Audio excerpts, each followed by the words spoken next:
long ago, and I was working on A Strange Harvest for the very first time in September of 79. I was making my first phone calls, and I was finally talking with Leo Sprinkle about a case, mutilation, abduction, complex case there. And he said to me, who at that time I had gone to Stanford University, I had produced films for the Medical Center, I had produced films for the Stanford Linear Accelerator. I was moving really, truly in a professional kind of way of doing films and television about science, medicine, and the environment. Yeah. And Leo said, you really need to talk with a man named Jacques Vallée. And it was Leo Sprinkle who got me in touch with Jacques, got me to read Anatomy of a Phenomena, and then I was talking with Jacques Vallée for a long period of time about many, many facets of the phenomena, and one day he said to me, do yourself a favor. As best as you can, walk an independent path. Don't work for anybody on this phenomena. Be careful of what money you take for any project and what is expected, because there are all kinds of government operatives working as cutouts. That could be a Hollywood production company. That's what a CIA cutout is. Yeah, they exactly. look legitimate.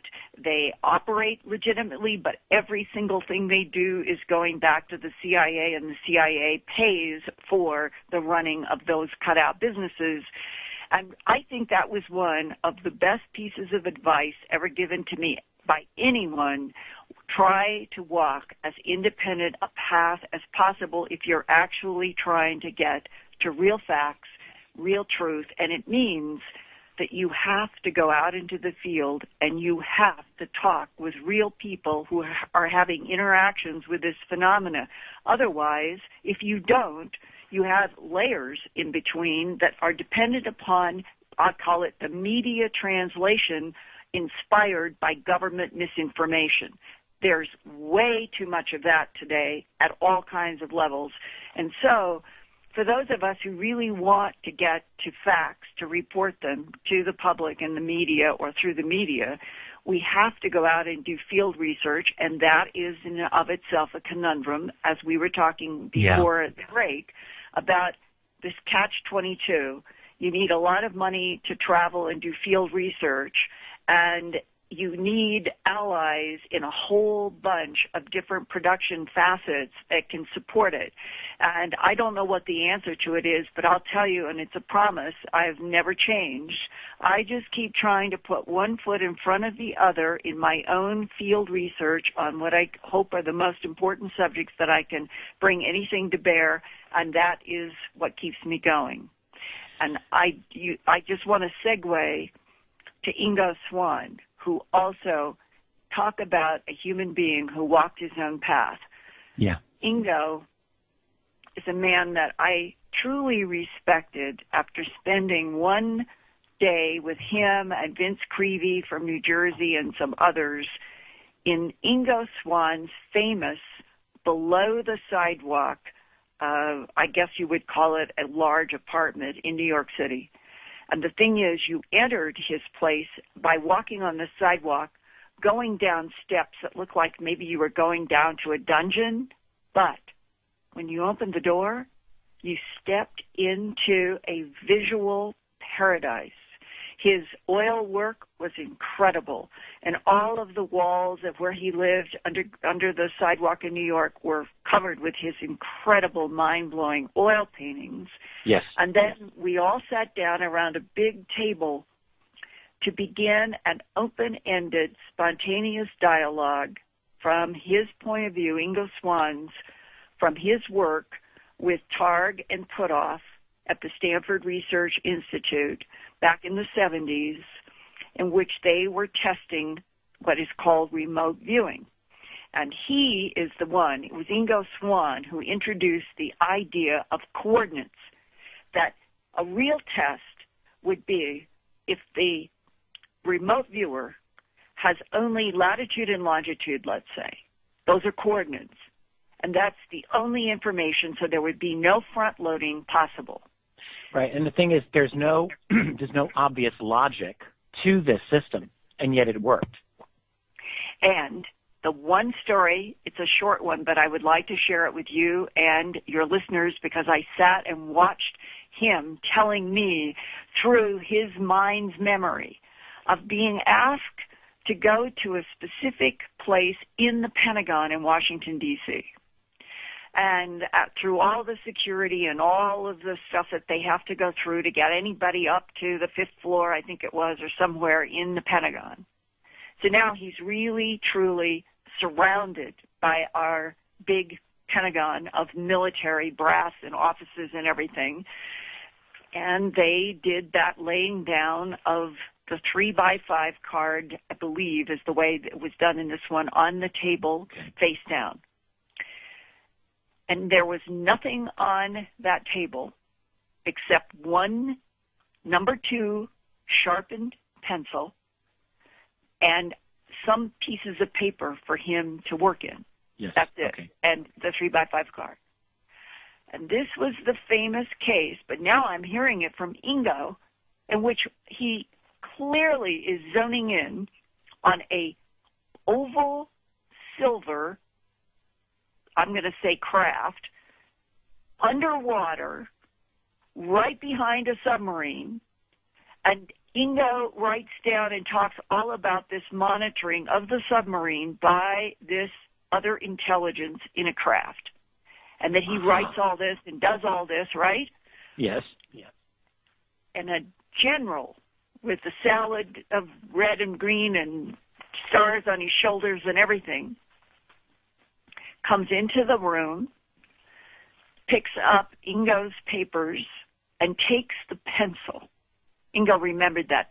So he is left there with nothing on that shiny table. The general walked out, and no one ever talked to him again about anything, but he knew that that general had a specific and detailed illustration, drawing, and his comments on what we would say was a disc behind a highly classified submarine operation. That a disc that was under the water and able to operate, perfectly in that environment, obviously. And clearly monitoring the submarine. He was an incredible, talented psychic, really. And I don't know if people all fully appreciate, and by the way, Ingo Swann just died a little over a week ago, and that's why we're talking about him. He was 80 years old. I had also been to his place one time, about 10 years ago, and it's in the Bowery in Manhattan. And he had a beautiful apartment, thousands of books, incredible, interesting pieces of artwork all over the place. It was like a late Victorian, almost kind of decor. I mean, heavy curtains, and it was like this heavy presence, but you loved being there. I enjoyed it very much. Yes, he was fascinating, and he also brought out the original 3-ring black binder in which he had done remote viewing on the target of Jupiter. I was hoping we could talk about this. Well, and he said he got so tired of some of the targets that they kept giving him for military or whatever the purposes were, that he decided with, I guess, Targ and Puthoff or whoever, that he just wanted to try to apply this to something he really was interested in seeing, and this was Jupiter. And here he pulled out this notebook, and we got to see all of his sketches and his words and all of these things that and they the thing was, I actually know this story. He was talking with Hal Puthoff. Okay. And it was a weekend, and they weren't like doing formal work, and he had just come in and said, like you had just mentioned, I'm kind of bored with like hunting down this submarine and that target miss, whatever. Let's do something interesting. And they ended up on Jupiter because the very first probe, what was it, the Mariner, I forget the name of it, was on its way to Jupiter at that time. This is in the early 70s. And he had gotten it hadn't arrived there yet.